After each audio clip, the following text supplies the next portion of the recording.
Hello students, welcome. कैसे हो बेटा? ठीक है। आज केमिस्ट्री में हम पढ़ेंगे 4th यूनिट। कल करी थी। आज की जो यूनिट होगी वो यूनिट है हमारी यूनिट नंबर 7, जिसका नाम है हमारा डी और एफ ब्लॉक के तत्व। कल हमने जो चैप्टर किया था वो था हमारा पी ब्लॉक के तत्व। पी ब्लॉक के तत्वों में हमारे कई चैप्टर होते हैं। ये हमने 11वीं क्लास में भी जर्नल डेफिनेशन इनकी पढ़ी थी। पी ब्लॉक के तत्व, डी ब्लॉक के तत्व, एफ ब्लॉक के तत्व या एस ब्लॉक के तत्व। ठीक है। लेकिन आज की जो यूनिट है यूनिट नंबर 7, इस यूनिट नंबर 7 का नाम है हमारा डी एम एफ ब्लॉक के तत्व। तो डी और एफ ब्लॉक के तत्वों के बारे में हम पढ़ेंगे। विद्या क्वेश्चन बैंक की ओर से हर रोज क्लास में आपके लिए इम्पोर्टेंट क्वेश्चन लेके हम यहाँ आते हैं। तो इन क्वेश्चनों में से कुछ क्वेश्चंस जो विद्या क्वेश्चन बैंक में दिए हुए हैं उन्हें आप अपने आप तैयार करेंगे। बहुत ही इंपॉर्टेंट क्वेश्चन है और कुछ क्वेश्चन हम आपको यहाँ समझा देते हैं। तो डी और एफ ब्लॉक के तत्व इस यूनिट से 4 नंबर के क्वेश्चन हर बार बोर्ड में पूछे जाते हैं। सारे क्वेश्चंस जो हैं थ्योरेटिकल क्वेश्चन है। इसमें हम पहला क्वेश्चन आपके लिए लेके आए हैं। तो ये पहला क्वेश्चन है हमारा सीरियम, जिसका परमाणु क्रमांक होता है हमारा 58 की +3 M+4 ऑक्सीकरण अवस्थाएं स्थायी क्यों होती हैं। क्वेश्चन पूछा गया है हमारा जो सीरियम होता है, सीरियम का एटॉमिक नंबर 58 होता है। इसकी +3 और +4 ऑक्सीकरण स्टेट स्थायी क्यों होती है। जो ऑक्सीकरण अवस्था होती है, ऑक्सीकरण अवस्था आयनन ऊर्जा और जालक ऊर्जा पर निर्भर करती है। आयनन ऊर्जा और जालक ऊर्जा पर निर्भर करती है। जितना ज़्यादा जालक ऊर्जा और आयनन ऊर्जा का मान ऋणात्मक होगा उतना ही ज़्यादा स्थायी ऑक्सीडेशन स्टेट होगी। तो यहाँ हम देख सकते हैं इसका कारण यह है कि +3 और +4, +3 और +4 आयनों की आयनन ऊर्जा m जालक ऊर्जा का योग अधिक ऋणात्मक होता है। जालक ऊर्जा आयनन ऊर्जा का जो योग होगा जितना ज़्यादा ऋणात्मक होगा वह ऑक्सीडेशन स्टेट उतनी ही ज़्यादा स्टेबल होगी, स्थायी होगी। विद्या क्वेश्चन बैंक में जितने भी क्वेश्चन हैं आपके बहुत ही इंपॉर्टेंट क्वेश्चन है। बार बार मैं यही कहता हूँ, अपनी बोर्ड में एग्ज़ाम की तैयारी के लिए आप अपने परसेंटेज को बढ़ाने के लिए इसे बार बार पढ़िए, अपना याद करिए। यहाँ ध्यान से देखिए, समझ में आया। अब देखते हैं आयनन ऊर्जा क्या होती है। आयनन ऊर्जा, इसे आयनन विभव भी कह देते हैं। सेकंड, जालक ऊर्जा,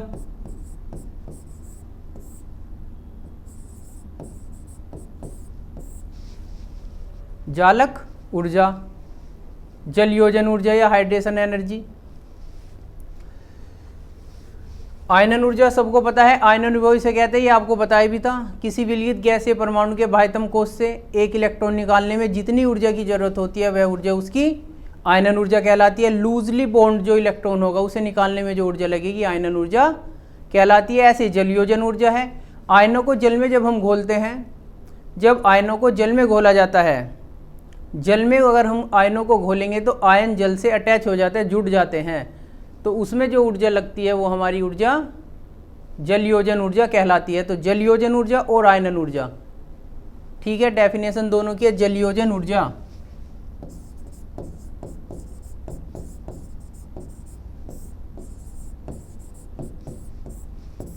जलयोजन ऊर्जा हाइड्रेशन एनर्जी बोल देते हैं। इन दोनों की डेफिनेशन बताइए आपको। विलयित गैसीय परमाणु के बाह्यतम कोश से एक इलेक्ट्रॉन निकालने में जो ऊर्जा लगेगी आयनन ऊर्जा।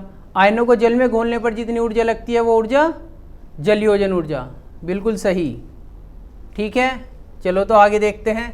इसका कारण बस यही होता है हमारा आयनन ऊर्जा और जालक ऊर्जा का योग जितना ज़्यादा ऋणात्मक होगा वह उतनी ही ज़्यादा स्थायी होगी अवस्थाएं, ऑक्सीकरण। नेक्स्ट क्वेश्चन है हमारा, किन्हीं 2 लैंथेनाइड तत्वों के इलेक्ट्रॉनिक विन्यास लिखकर उनकी ऑक्सीकरण अवस्थाएं भी लिखिए। लैंथेनाइड, जिन्हें अर्थ रेयर मेटल भी बोल देते हैं, ट्रांजिशन मेटल। तो लैंथेनाइड तत्व एफ ब्लॉक के तत्व होते हैं। लैंथेनाइड श्रेणी में हमारे 14 एलिमेंट पाए जाते हैं, 14 एलिमेंट। एक्टिनाइड श्रेणी होती है, उसमें भी हमारे 14 एलिमेंट होते हैं, जिन्हें पीरियोडिक टेबल में नीचे रखा गया है 14 एलिमेंट लैंथेनाइड और 14 एलिमेंट हमारे एक्टिनाइड के। तो यहाँ हम देखते हैं 2 लैंथेनाइड तत्वों के इलेक्ट्रॉनिक विन्यास लिखने हैं।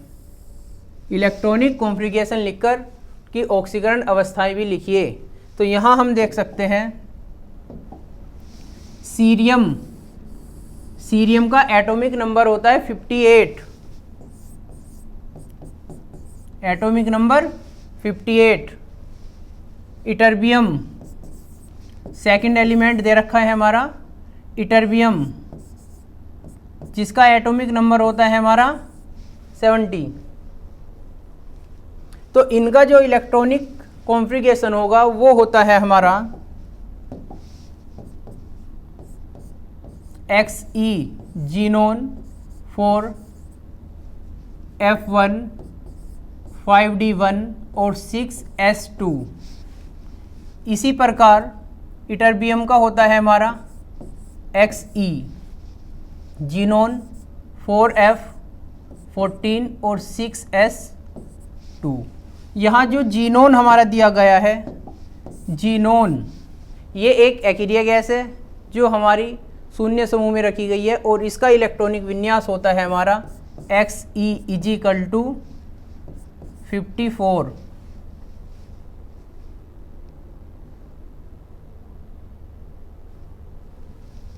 जीनोन का इलेक्ट्रॉनिक विन्यास होता है हमारा 54।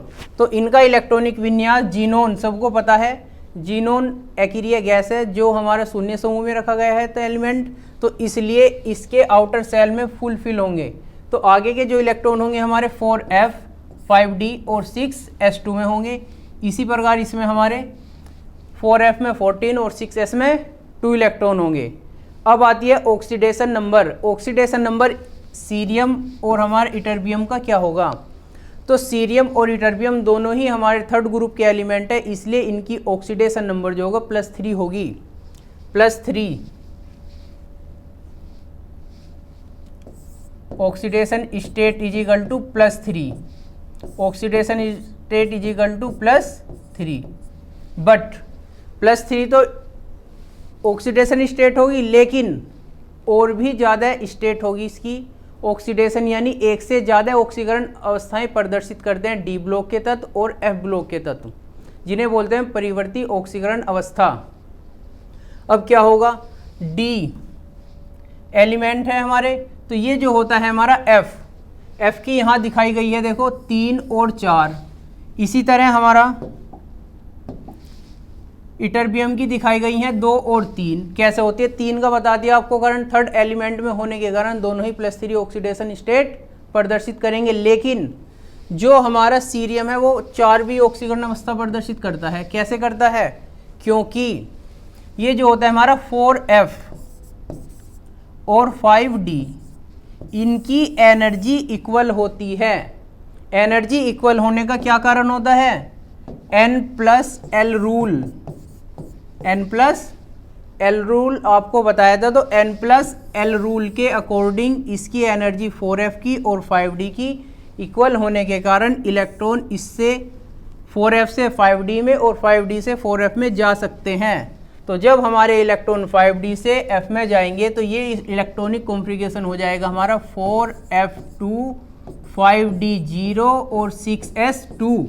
तो यहाँ ऑक्सीडेशन नंबर हो जाएगा हमारा 4, यानी कि +4। तो ये जो होता है हमारा सीरियम +4 +3 ऑक्सीडेशन नंबर दिखाता है। इसी तरह हमारा इटर्बियम जो होता है वो हमारा +2 ऑक्सीडेशन नंबर देता है। तो इसकी ऑक्सीडेशन नंबर 2 और 3 होती है और इसकी हमारी 3 और 4 होती है। ये होता है N+L रूल इक्वल कैसे होगा? N इजिकल टू 4 होगा इसमें, और इसमें हमारा F इजिकल टू कितना होगा? बोलो, बिल्कुल सही, 3 इजिकल टू 7। इसमें हमारा 5D में 5, N is equal to plus D is equal to, बोलो, बताओ बेटा, ये तो कराया था 11वीं क्लास में। 2 इजिकल टू 7, तो दोनों की जो एनर्जी है वो कितनी है हमारी? 7। ठीक है, नेक्स्ट क्वेश्चन। संक्रमण तत्व क्या हैं, इनकी विशेषताओं को लिखिए। संक्रमण तत्व, डी ब्लॉक के एलिमेंट को संक्रमण तत्व कहते हैं।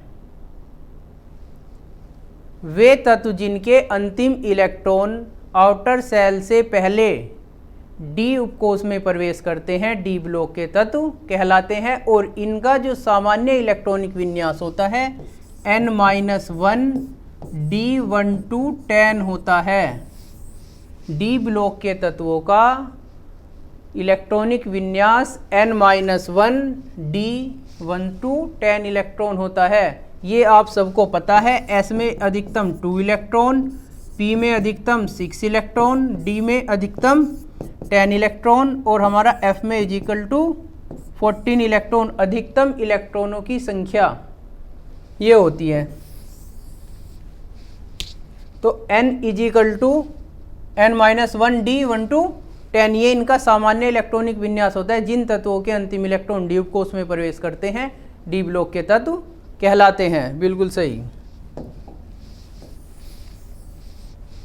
ये ध्यान से देखेंगे।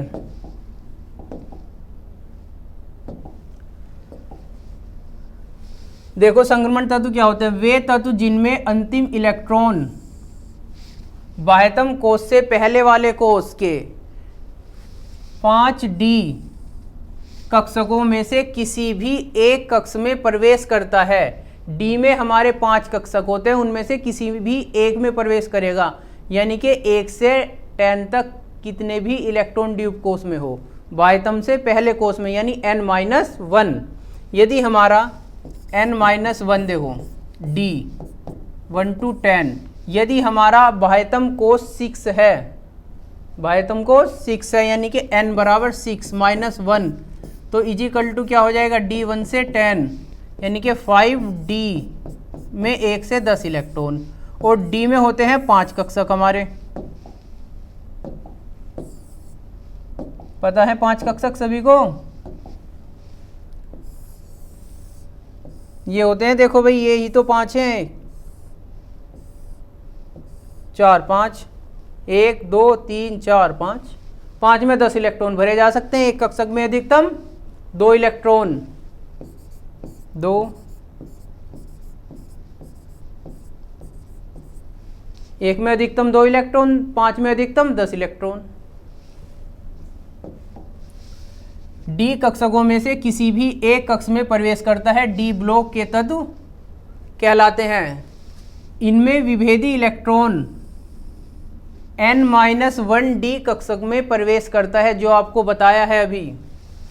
अतः इन्हें संक्रमण तत्व भी कहते हैं। डी ब्लॉक के तत्वों को संक्रमण तत्व भी कहते हैं। विशेषताएं क्या होती हैं इनकी, कई बार क्वेश्चन आता है। 11वीं में आप देख चुके हैं, हर बार एग्जाम में ये क्वेश्चन आता है। तो इसी प्रकार 12th में भी बोर्ड के एग्जाम में क्वेश्चन आता है। बहुत ईजी है, थ्योरिटी वाला है सर, थ्योरिटी क्वेश्चन है। 11वीं में आप पढ़ चुके हैं, एक बार रिवाइज करने की ज़रूरत है आपको बस। तो इसे ध्यान से देखेंगे बहुत। संक्रमण तत्वों की विशेषताएं निम्नलिखित हैं। इलेक्ट्रॉनिक विन्यास, सबसे पहले इलेक्ट्रॉनिक विन्यास क्या होता है। इलेक्ट्रॉनिक विन्यास सामान्य संक्रमण तत्वों में बाह्यतम कोष से पिछले कोष में, यानी कि जो सबसे बाहरी कोष होगा उससे पहले वाला जो कोष होगा, के डी ऑर्बिटलों में इलेक्ट्रॉन भरते हैं। इसके बाह्यतम 2 कोषों का इलेक्ट्रॉनिक विन्यास इस प्रकार होता है। देखो क्या होता है, n-1 s², n-1 p6, n-1 D1 to 10 और ns1 या 2 ns0। ये इसके बाह्यतम 2 कोषों का इलेक्ट्रॉनिक विन्यास होता है। भाई कौन सा एलिमेंट होगा, जैसे हम आयरन ले सकते हैं। आयरन कितना होता है, Fe, इलेक्ट्रॉनिक परमाणु क्रमांक 26 होता है। तो इलेक्ट्रॉनिक विन्यास क्या होगा इसका, 1s2 2s2 2p6 3s2 3p6 और 3d में तो इलेक्ट्रॉन जाएंगे। 3d से पहले क्या में जाएंगे, 4s में, क्योंकि एनर्जी किसकी होती है, 4s की कम होती है, इसलिए इलेक्ट्रॉन पहले प्रवेश करेगा 4s में, उसके बाद 3d में, अकॉर्डिंग n+l रूल, राइट। 2 कितने 6। तो ये क्या है हमारा अंतिम इलेक्ट्रॉन कहाँ है हमारा, अंतिम इलेक्ट्रॉन ने प्रवेश करा 3D में। तो एलिमेंट कैसा होगा, डी ब्लॉक का एलिमेंट। परिवर्ती ऑक्सीकरण अवस्थाएं, ये परिवर्ती ऑक्सीकरण अवस्था प्रदर्शित करते हैं। परिवर्ती ऑक्सीकरण अवस्था का मतलब होता है एक से ज्यादा ऑक्सीकरण अवस्था प्रदर्शित करना। परिवर्ती ऑक्सीकरण अवस्थाएं डी ब्लॉक तत्वों में NS ऑर्बिटल और N-1 d ऑर्बिटल दोनों के इलेक्ट्रॉन रासायनिक बंध बनाने में भाग लेते हैं। ठीक है भाई, इसलिए संक्रमण तत्व परिवर्ती ऑक्सीकरण अवस्था प्रदर्शित करते हैं। जब ये हमारे NS ऑर्बिटल और हमारा कौन सा ऑर्बिटल, d ऑर्बिटल, S और d ऑर्बिटल जब हमारे रासायनिक बंध बनाने में भाग लेंगे तो इसलिए ये तत्व हमारे परिवर्ती ऑक्सीकरण अवस्था प्रदर्शित करते हैं। इसका मतलब होता है ये यौगिक जो बंध बनाते हैं एक दूसरे के साथ, उनमें जो बंध बनता है एक यौगिक में ऑक्सीकरण अवस्था अलग होगी, दूसरे यौगिक में ऑक्सीकरण अवस्था अलग होगी। अगर हमारा आयरन है, आयरन 2 से ज़्यादा यौगिक बना रहा है या 3 यौगिक बना रहा है तो तीनों यौगिकों में आयरन की ऑक्सीकरण अवस्था भिन्न भिन्न हो सकती है। तो आयरन जैसे हम देखते हैं Fe2+ या Fe3+, इसकी +3 और +2 ऑक्सीकरण अवस्था होती हैं। तो +2 और +3 ऑक्सीकरण अवस्था का मतलब है अलग अलग यौगिकों में अलग अलग ऑक्सीकरण अवस्था। तो ये होती है परिवर्ती ऑक्सीकरण अवस्था। कारण क्या होता है, रासायनिक बंध बनाने के कारण परिवर्ती ऑक्सीकरण अवस्था प्रदर्शित करते हैं। संक्रमण तत्वों में N-1 d और NS ऊर्जा स्तरों की ऊर्जा में थोड़ा अंतर होने के कारण ये इलेक्ट्रॉन रासायनिक बंध बनाने में भाग ले सकते हैं, इसलिए संक्रमण तत्व परिवर्ती ऑक्सीकरण संख्या प्रदर्शित करते हैं। नेक्स्ट पॉइंट है हमारा उत्प्रेरक गुण। संक्रमण धातु और उनके यौगिकों में उत्प्रेरकीय गुण होते हैं। जो संक्रमण धातु होते हैं डी ब्लॉक के एलिमेंट, वे हमारे उत्प्रेरक का भी कार्य करते हैं। यह गुण उनकी परिवर्तित संयोजकता एवं पृष्ठ पर उपस्थित मुक्त संयोजकताओं के कारण होता है। पृष्ठ पर जब मुक्त संयोजकता होगी तो क्या होगा, यौगिक क्रिया करने के लिए ज़्यादा सक्षम होगा, उत्प्रेरक का कार्य करेगा। 4 रंगीन आयन व रंगीन यौगिक बनाने की प्रवृत्ति। ये जो हमारे एलिमेंट होते हैं डी ब्लॉक के एलिमेंट सभी में अयुग्मित इलेक्ट्रॉन पाए जाते हैं। जब अयुग्मित इलेक्ट्रॉन पाए जाते हैं तो ये रंगीन यौगिक या रंगीन आयन बना सकते हैं। संक्रमण तत्वों में डी ऑर्बिटल आंशिक रूप से भरे होने के कारण ये रंगीन आयन व रंगीन यौगिक बनाते हैं। इनमें अयुग्मित इलेक्ट्रॉन पाए जाते हैं। नंबर 5 आयनन विभव में परिवर्तन। आयनन विभव में परिवर्तन। संक्रमण धातु के प्रथम आयनन विभव दीर्घ आवर्तों में स्थित S ब्लॉक और P ब्लॉक, S ब्लॉक और P ब्लॉक तत्वों के आयनन विभव के बीच होते हैं। प्रथम संक्रमण श्रेणी के तत्वों के प्रथम आयनन विभव के मान 6 से 10 इलेक्ट्रॉन वोल्ट के मध्य है। किसी संक्रमण धातु परमाणु के उत्तरोत्तर आयनन विभव क्रम से बढ़ते हैं। संक्रमण धातु क्षार धातुओं, जैसे क्षार धातु क्या होती है, फर्स्ट ए, एस ब्लॉक के तत्वों को 2 वर्गों में बांटा गया, फर्स्ट ए और सेकंड ए। तो फर्स्ट ए सेकंड ए दोनों ही क्या कहलाते हैं, एस ब्लॉक के तत्व। और एस ब्लॉक के जो हमारे तत्व होते हैं उन्हें हम कहते हैं फर्स्ट ए को क्षार धातु और सेकंड ए को बोलते हैं हम क्षारीय मृदा धातु। ठीक है, जानते हैं, हाँ जानते हो, ठीक है। तो बोलते क्यों नहीं हो फिर। अब इसमें हम देखते हैं संक्रमण धातु क्षार धातुओं के उपवर्ग फर्स्ट ए और सेकंड ए से कम धन विद्युत होने के कारण आयनिक और सहसंयोजक दोनों प्रकार के यौगिक, आयनिक यौगिक भी बना लेते हैं और हमारे सहसंयोजक यौगिक भी बना लेते हैं। आयनिक और सहसंयोजक दोनों प्रकार के यौगिक बनाते हैं। आयनन विभव में परिवर्तन का कारण होता है ये। डी ब्लॉक के एलिमेंट दोनों प्रकार के बंध बनाते हैं, आयनिक और सहसंयोजक। तो ऐसे यौगिक बनाते हैं। जिन यौगिकों में सहसंयोजक बंध पाया जाता है वो कहलाते हैं सहसंयोजी यौगिक, और जिनमें आयनिक बंध पाया जाता है वो कहलाते हैं आयनिक यौगिक। अगला पॉइंट है हमारा चुंबकीय लक्षण जिनमें हमारे अयुग्मित इलेक्ट्रॉन पाए जाते हैं, रंगीन यौगिक बनाते हैं। डी ब्लॉक एलिमेंट की विशेषताएं हैं, सारी विशेषताएं आपको बता रखी हैं, तो ये एक बार डिटेल से और देख लीजिए आप। अनेक संक्रमण तत्व तथा उनके यौगिक अनुचुंबकीय होते हैं। कारण क्या होता है? अयुग्मित इलेक्ट्रॉनों का पाए जाना। कारण अयुग्मित इलेक्ट्रॉनों का पाए जाना। इसका कारण उनमें n-1d कक्षकों में अयुग्मित इलेक्ट्रॉनों की उपस्थिति है। किसी संक्रमण श्रेणी में बाएं से दाएं ओर जाने पर जैसे जैसे अयुग्मित इलेक्ट्रॉनों की संख्या 1 से 5 तक बढ़ते हैं, संक्रमण धातु में अनुचुंबकीय लक्षण बढ़ता है। अधिकतम अनुचुंबकीय लक्षण श्रेणी के बीच में पाया जाता है। जो श्रेणी होती है उसमें बीच में अधिकतम लक्षण पाया जाएगा, उसके बाद घटना शुरू होगा। पहले बढ़ेगा फिर घटेगा, और आगे जाने पर अनुचुंबकीय लक्षण अयुग्मित इलेक्ट्रॉनों की संख्या कम होने से घटता है। क्योंकि भाई जैसे हमारा यही है डी ऑर्बिटल, एफ ई में देखा हमने आयरन में, डी ऑर्बिटल में हमारे 5 कक्षक होते हैं। तो 5 कक्षकों में अधिकतम, यही तो डी ब्लॉक एलिमेंट होंगे, आउटर सेल में जो इलेक्ट्रॉन होगा वो डी उपकोष में होगा। तो 5 इलेक्ट्रॉन, 1 2 3 4 और 5 इलेक्ट्रॉन अधिकतम अयुग्मित रह सकते हैं, और जितने ज़्यादा अयुग्मित इलेक्ट्रॉन होंगे उतना ही क्या होगा? अनुचुंबकीय होगा। तो अनुचुंबकीय 5 से ज़्यादा इलेक्ट्रॉन नहीं हो सकते अयुग्मित। अगर इसमें 6 इलेक्ट्रॉन है, एफी में कितने होते हैं? 6 इलेक्ट्रॉन, तो एक क्या होगा? यहाँ 1 इलेक्ट्रॉन घट गया, तो इसका अनुचुंबकीय गुण घट गया। यदि हम और ज़्यादा इलेक्ट्रॉनिक विन्यास बढ़ेगा तो इसी प्रकार से यहाँ इलेक्ट्रॉनों की संख्या बढ़ेगी, और इलेक्ट्रॉनों की संख्या बढ़ेगी तो अनुचुंबकीय गुण घटेगा। अयुग्मित इलेक्ट्रॉनों की संख्या कम होने से घटता है। वे संक्रमण धातु अथवा आयन जिनमें इलेक्ट्रॉन युग्मित होते हैं वे कहलाते हैं प्रतिचुंबकीय।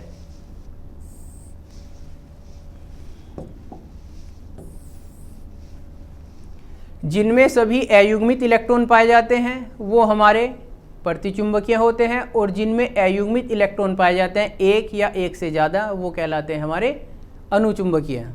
ठीक है, ये संक्रमण तत्वों की विशेषताएं थी। अगला क्वेश्चन देखेंगे। अगला क्वेश्चन है हमारा लैंथेनाइड आकुंचन संकुलन क्या है, और लैंथेनाइड आकुंचन के परिणाम क्या है। आकुंचन या संकुचन ये हमारी एक ही बात होती है। इन दोनों में डेफिनेशन बतानी है और इसके परिणाम क्या होते हैं ये बताने। बहुत इंपॉर्टेंट क्वेश्चन है, कई बार एग्जाम में आता है। ये शॉर्ट क्वेश्चन में भी आ जाता है कभी कभी। लैंथेनाइड संकुचन को समझाइए। लैंथेनाइड संकुचन यानी एफ ब्लॉक के तत्वों में पाया जाता है, और डी ब्लॉक या एफ ब्लॉक के तत्वों में लैंथेनाइड संकुचन पाया जाता है। लैंथेनाइड क्या है? हमारा एफ ब्लॉक का एलिमेंट है। एक्टिनाइड जो होगा वो हमारा एफ ब्लॉक का एलिमेंट ही है, वो होगा हमारा एक्टिनाइड संकुचन। तो लैंथेनाइड संकुचन जैसे जैसे हम किसी भी आवर्त में बढ़ते हैं तो परमाणु क्रमांक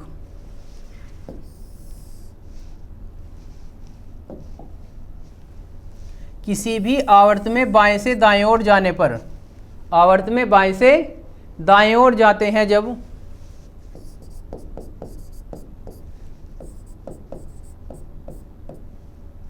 बाएं से दाएं ओर जाते हैं तो बाएं से दाएं ओर जाने पर परमाणु क्रमांक में वृद्धि होती है। जब परमाणु क्रमांक बढ़ेगा लेकिन कोषों की संख्या नहीं बढ़ती, ये हमारा कोई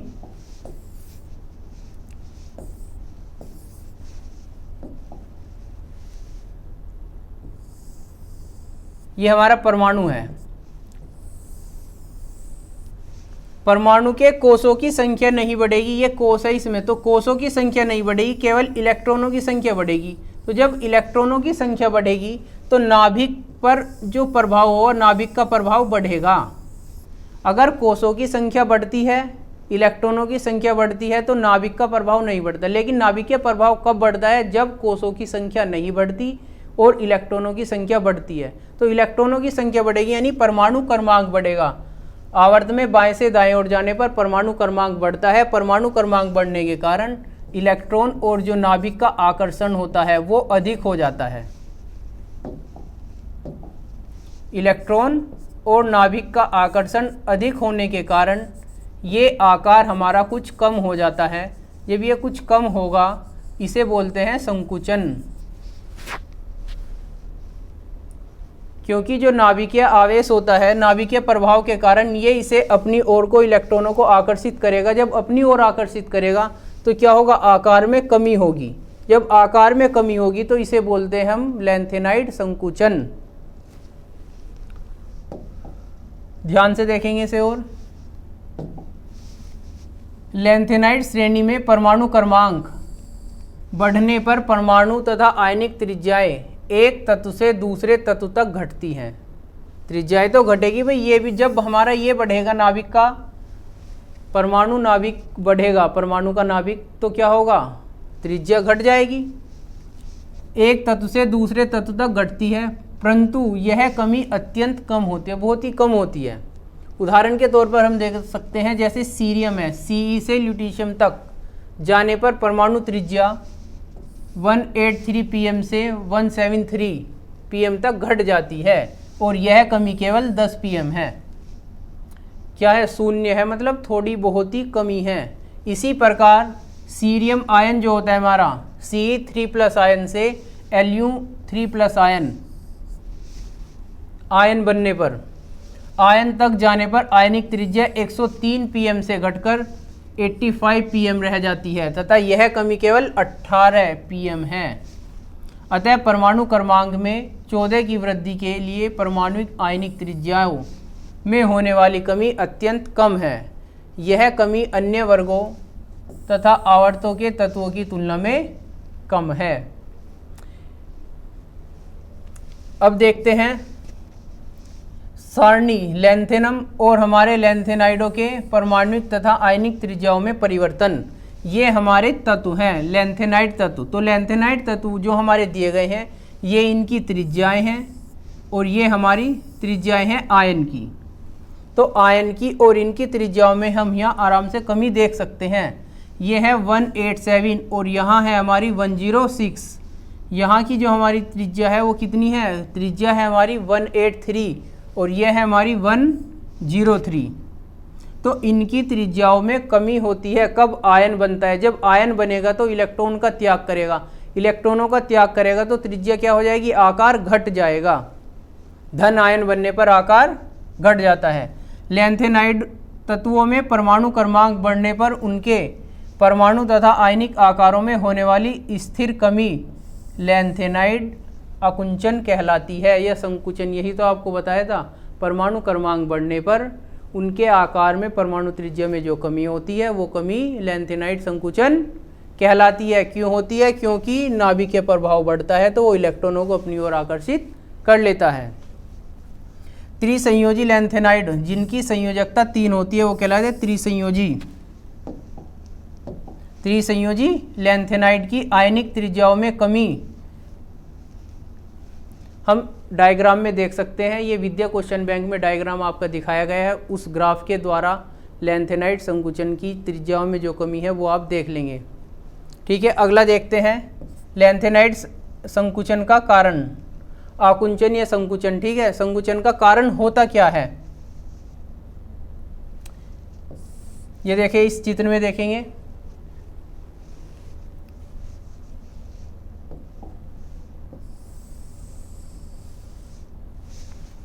ठीक है, यहाँ हम देख सकते हैं कारण। लैंथेनाइड श्रेणी में एक तत्व से दूसरे तत्व तक जाने पर नाभिकीय आवेश, एक तत्व से दूसरे तत्व तक जाने में नाभिकीय आवेश 1 इकाई बढ़ता है तथा 1 इलेक्ट्रॉन जुड़ता है।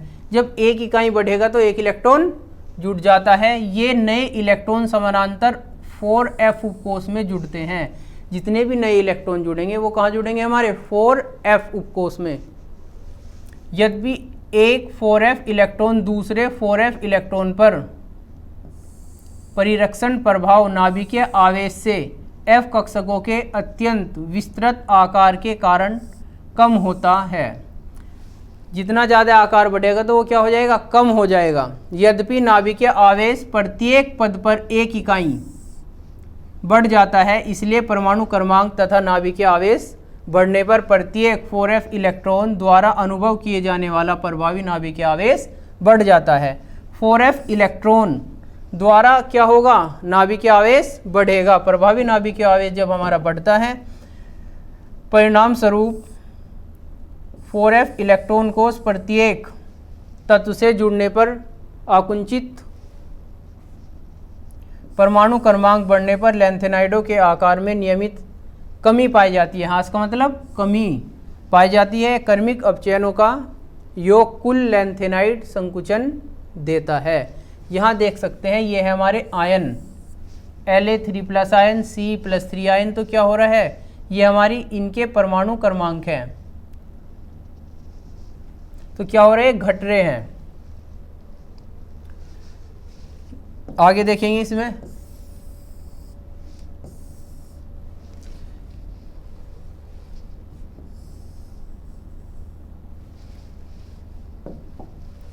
लैंथेनाइड संकुचन के परिणाम वो कारण थे। अब इसके परिणाम से क्या मिलता है, लैंथेनाइड संकुचन के महत्वपूर्ण परिणाम निम्नलिखित हैं। जैसे हमारा पहला परिणाम है द्वितीय तथा तृतीय संक्रमण श्रेणियों की समानता। सेकंड और थर्ड, आवर्त सारणी में लैंथेनाइडों से पहले तथा बाद में आने वाले तत्वों के आपेक्षिक गुणों पर इसका महत्वपूर्ण प्रभाव पड़ता है। आवर्त सारणी में जो लैंथेनाइडों से पहले या बाद में जो आते हैं हमारे तत्व, उन पर इसका प्रभाव पड़ता है। कैसे, ये हम यहाँ सारणी में दिखा सकते हैं। स्कैंडियम Fe और Y से La लैंथेनाइड का आकार में नियमित वृद्धि होती है परमाणु त्रिज्या में। डी ब्लॉक एलिमेंट, तो डी ब्लॉक एलिमेंट के यहाँ हम देख सकते हैं परमाणु त्रिज्याएं Sc, chromium Mn, manganese Fe, iron CO, cobalt Ni, nickel, copper और जिंक। इनकी जो हमारी परमाणु त्रिज्याएं हैं वो क्रम से क्या हो रही हैं, घट रही हैं। 164, 147, 135 और 137। तो स्कैंडियम तक से जिंक तक परमाणु त्रिज्याओं में कमी पाई जाती है। उसके बाद इसी प्रकार हम इसमें देख सकते हैं, डी ब्लॉक एलिमेंट में कैडमियम तक भी हमारी क्या हो रही है, परमाणु त्रिज्याओं में कमी पाई जाती है। इसी प्रकार लैंथेनाइड श्रेणी में भी देख लेंगे, मरकरी तक परमाणु त्रिज्याओं में कमी पाई जाती है। तो इनकी जो कमी होती है, ये हमारी परमाणु त्रिज्या में कमी है।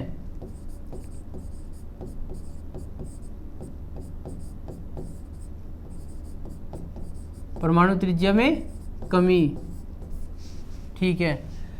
इसी प्रकार हम अन्य वर्गों में आकार में सामान्य वृद्धि की अपेक्षा कर सकते हैं। जो अन्य वर्ग हैं उनके सामान्य आकार में क्या हो सकती है, वृद्धि हो सकती है। किसके कारण, परमाणु क्रमांक बढ़ने के कारण। लैंथेनाइडों के बाद द्वितीय से तृतीय संक्रमण श्रेणी में त्रिज्याओं की वृद्धि लगभग शून्य होती है, यानी Ti Zr से HF, VNB से Ti आदि तक।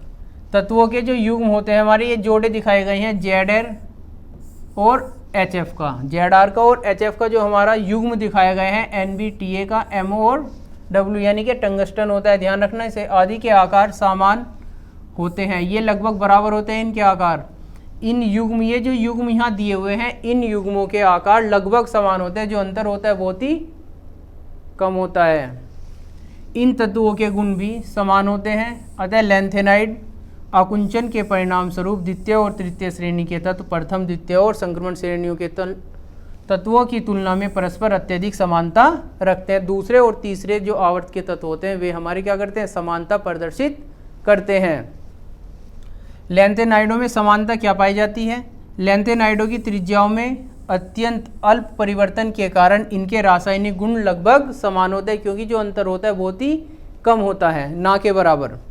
अतः तत्वों को शुद्ध अवस्था में अलग करना अत्यंत कठिन होता है। पुनरावृत्ति प्रभाजी क्रिस्टलन अथवा आयन विनिमय तकनीकों, ये दो हमारी विधि होती हैं, पुनरावृत्त प्रभाजी क्रिस्टलन अथवा आयन विनिमय विधियों पर आधारित आधुनिक विधियों द्वारा इनके त्रिसंयोजी आयनों के आकारों में अंतर के आधार पर इन्हें पृथक किया जाता है। त्रिसंयोजी आयन के आधार पर हम इन्हें अलग कर सकते हैं इन दो विधियों के द्वारा। कौन कौन सी विधि हैं ये हमारी, ये विधि है हमारी प्रभाजी क्रिस्टलन और आयन विनिमय। इन विधियों द्वारा तत्वों के गुणों जैसे विलयता, संकुल आयन का निर्माण, विलयता, जलयोजन आदि में बहुत कम अंतर के आधार पर इन्हें अलग किया जा सकता है। क्षारकता क्या होती है? लैंथेनाइड संकुचन के कारण लैंथेनाइड आयन का आकार परमाणु क्रमांक बढ़ने के साथ नियमित रूप से घटता है। आकार परमाणु क्रमांक बढ़ेगा तो आकार क्या होगा? घटेगा, नियमित रूप से घटता है। आकार में कमी के फलस्वरूप लैंथेनाइड आयन तथा OH आयन के मध्य इनके सह संयोजक गुण जो हमारे आयन होते हैं La आयन और Lu आयन, लैंथेनाइड और ल्यूटीशियम आयन तक बढ़ते हैं। इसलिए परमाणु क्रमांक बढ़ने पर हाइड्राइडों की क्षारीय सामर्थ्यता घटती है। क्षारकता का जो गुण होता है वो इनका घटता है। जो हमारा लैंथेनाइड हाइड्रोक्साइड होता है इसका ये अधिकतम क्षारीय होता है, जबकि पोटेशियम का हाइड्रोक्साइड जो होता है वो हमारा सबसे कम क्षारीय होता है। ये कारण होता है लैंथेनाइड संकुचन का। ठीक है, थैंक यू बेटा।